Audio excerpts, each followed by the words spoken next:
अस्सलामु अलैकुम दोस्तों। दोस्तों, एक 17 साल के नौजवान लड़के ने 70 साल की बुजुर्ग महिला से शादी कर ली। अब उस लड़के ने 70 साल की बुजुर्ग महिला से शादी क्यों की? और शादी के बाद उस बुजुर्ग महिला ने उस लड़के के साथ क्या किया? ये जानकर आप भी यकीनन हैरान रह जाएंगे। इसलिए आज का यह वीडियो आपके लिए बहुत खास है। आप इसे आखिर तक जरूर देखें। अगर वीडियो पसंद आए तो दिल से एक लाइक करें और इसे शेयर भी करें ताकि और लोगों तक भी यह वीडियो पहुंच सके। तो चलिए दोस्तों, शुरू करते हैं। दोस्तों, आज हम जो सच्चा वाकया आपको बताने जा रहे हैं वह सऊदी अरब के एक शहर में हुआ है। यहाँ पर अब्दुल करीम नाम का एक लड़का अपनी कॉलेज की पढ़ाई पूरी कर रहा था। अब्दुल करीम 17 साल का एक नेक और परहेजगार लड़का था, लेकिन उसके माँ बाप बहुत ही गरीब थे। इसीलिए वह लड़का स्कॉलरशिप के आधार पर अपनी पढ़ाई कर रहा था। एक बार किसी रिसर्च के लिए कॉलेज से लड़कों का एक ग्रुप बाहर जा रहा था, जिसमें अब्दुल करीम भी शामिल था। लड़कों का यह ग्रुप शहर से दूर एक गांव में पहुंचा और अपनी रिसर्च पर काम करना शुरू कर दिया। जिस जगह पर वे रिसर्च कर रहे थे, वहीं अब्दुल करीम की नजर एक बुजुर्ग औरत पर पड़ी, जो अपने जानवरों यानी अपनी भेड़ बकरियों को चराने में लगी हुई थी। इस उम्र में उस बुजुर्ग औरत को भेड़ बकरियां चराते देखकर अब्दुल करीम को अजीब सा महसूस हुआ। उसके दिल में उस औरत के प्रति दया उमड़ आई और वह सोचने लगा कि इस औरत को इस उम्र में यह सब क्यों करना पड़ रहा है। आखिर उसकी क्या मजबूरी होगी जिसके कारण वह इस कठिन काम को इस उम्र में कर रही है। हर रोज वह लड़का देखता कि वह बुजुर्ग औरत हर सुबह अपने जानवरों को लेकर आती, पूरे दिन उनकी देखभाल करती और फिर शाम को अपने कच्चे घर में लौट जाती। एक दिन अब्दुल करीम ने किसी से उस बुजुर्ग महिला के बारे में पूछा तो उसे बताया गया कि इस औरत का इस दुनिया में कोई नहीं है। वह कई सालों से इसी तरह अपनी जिंदगी गुजार रही है। वह दिन भर अपनी भेड़ बकरियों की देखभाल करती है और उन्हीं के सहारे से उसका गुजारा होता है। यह सुनकर अब्दुल करीम को बहुत दुख हुआ। पूरी रात वह उस बुजुर्ग औरत के बारे में सोचता रहा। उसे नींद नहीं आई। वह रात भर यही सोचता रहा कि अल्लाह जाने उस औरत की ऐसी कौन सी मजबूरी है जिसकी वजह से वह इतनी तकलीफें झेल रही है। फिर जैसे ही सुबह हुई, वह लड़का उस बुजुर्ग औरत के घर के दरवाजे पर पहुंचा और सलाम करने के बाद घर के अंदर गया। कुछ बात करने के बाद उसने उस बुजुर्ग औरत से पूछा कि वह इस उम्र में यह सब क्यों कर रही है और इतनी सारी भेड़ बकरियों को कैसे संभाल लेती है। यह सुनकर उस बुजुर्ग औरत ने बताया कि वह यहाँ अकेली रहती है। उसके शौहर का कई साल पहले इंतकाल हो चुका है। उसके दो बेटे थे जो अपनी बीवी बच्चों को लेकर उसे अकेला छोड़कर चले गए हैं। अब वह यहाँ अकेली रहती है, लेकिन उसने यह भी बताया कि उसने कभी हार नहीं मानी। बेटों के जाने के बाद उसने भेड़ बकरियों की देखभाल करना शुरू कर दी और अल्लाह का शुक्र है कि उन्हीं के सहारे से उसका गुजारा हो रहा है। बुजुर्ग औरत की इस हिम्मत को सुनकर अब्दुल करीम हैरान हुआ। फिर उसने उस औरत से पूछा कि क्या उसे अपनी इस दुख भरी जिंदगी से कोई शिकायत नहीं है। उसके दोनों बेटे उसे छोड़कर चले गए। क्या उसकी कोई इच्छा या ख्वाहिश बाकी नहीं है? इस पर उस बुजुर्ग औरत ने कहा कि नहीं, उसकी जिंदगी अच्छे से चल रही है और वह हर हाल में अल्लाह का शुक्र अदा करती है। वह अपने बेटों के लिए भी हमेशा दुआ करती है कि वे जहां भी रहें खुश रहें। यानी कि उसने बताया कि उसे अपनी औलाद से कोई शिकायत नहीं है। लेकिन साथ ही बुजुर्ग महिला ने अब्दुल करीम को बताया कि उसकी एक ही ख्वाहिश बाकी है, जिसके बारे में वह कभी कभी दुखी और मायूस हो जाती है, क्योंकि उसकी यह ख्वाहिश उसे पूरी होती हुई दिखाई नहीं दे रही है। यह सुनकर अब्दुल करीम ने पूछा कि आपकी ऐसी कौन सी ख्वाहिश है जो आपको पूरी होती नहीं दिख रही है।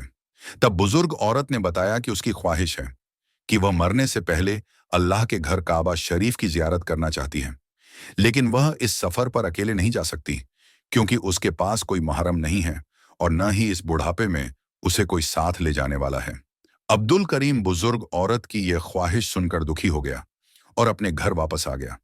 उसके दिल में यह ख्याल आया कि किसी भी तरह वह इस बुजुर्ग औरत की इस ख्वाहिश को पूरा कर दे। लेकिन वह सोचने लगा कि इस ख्वाहिश को कैसे पूरा किया जाए। फिर रात भर उसने इस बारे में सोचा।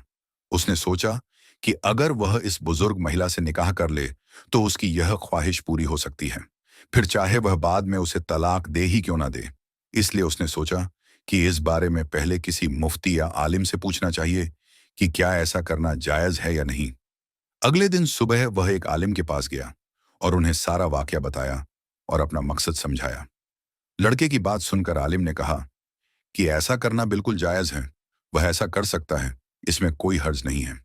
आलिम से इजाजत लेने के बाद अब्दुल करीम सीधा बुजुर्ग महिला के घर पहुंचा और उसे बताया कि अगर वह इजाजत दे तो वह उससे निकाह करने के लिए तैयार है।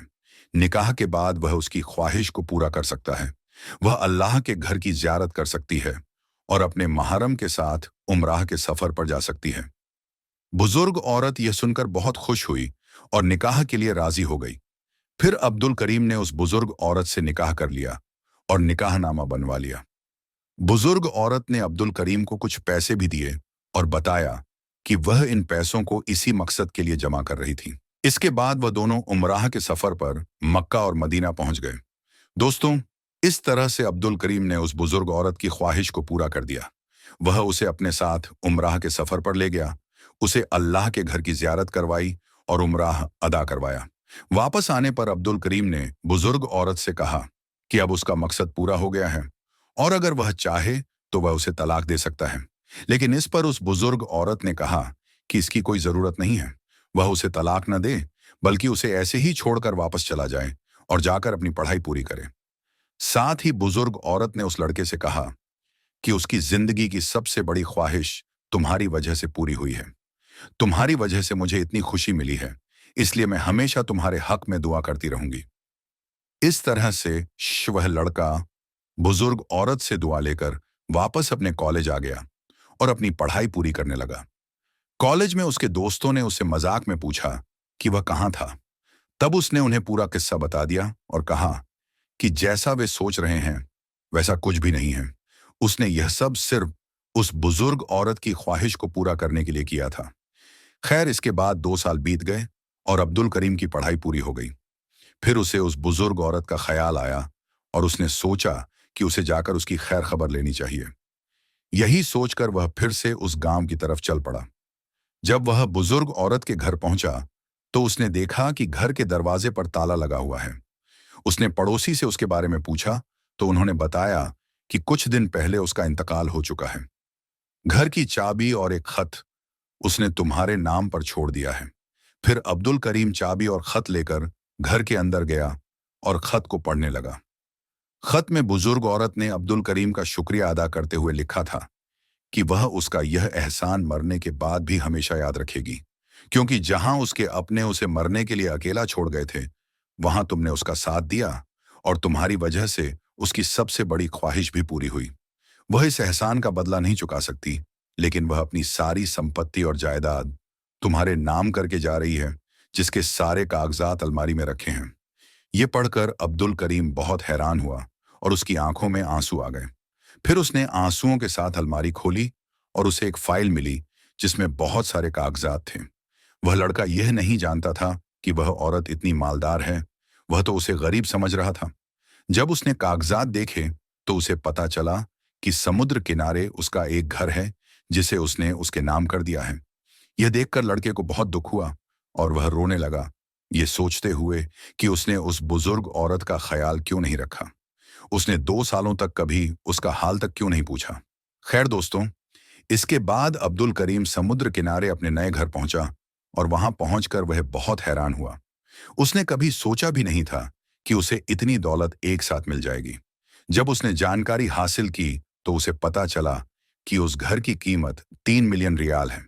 अल्लाह ने अब्दुल करीम को उस बुजुर्ग औरत की नेक ख्वाहिश को पूरा करने का यह इनाम दिया, लेकिन साथ ही वह लड़का जिंदगी भर इस बात से दुखी और परेशान रहा कि उसने उस बुजुर्ग औरत का ख्याल क्यों नहीं रखा। बेशक दोस्तों, अल्लाह ऐसी नेकी का बदला जरूर देता है जिसमें कोई स्वार्थ ना हो, जिसमें कोई लालच और खुदगर्जी ना हो। अल्लाह ऐसी नेकी का इनाम जरूर देता है।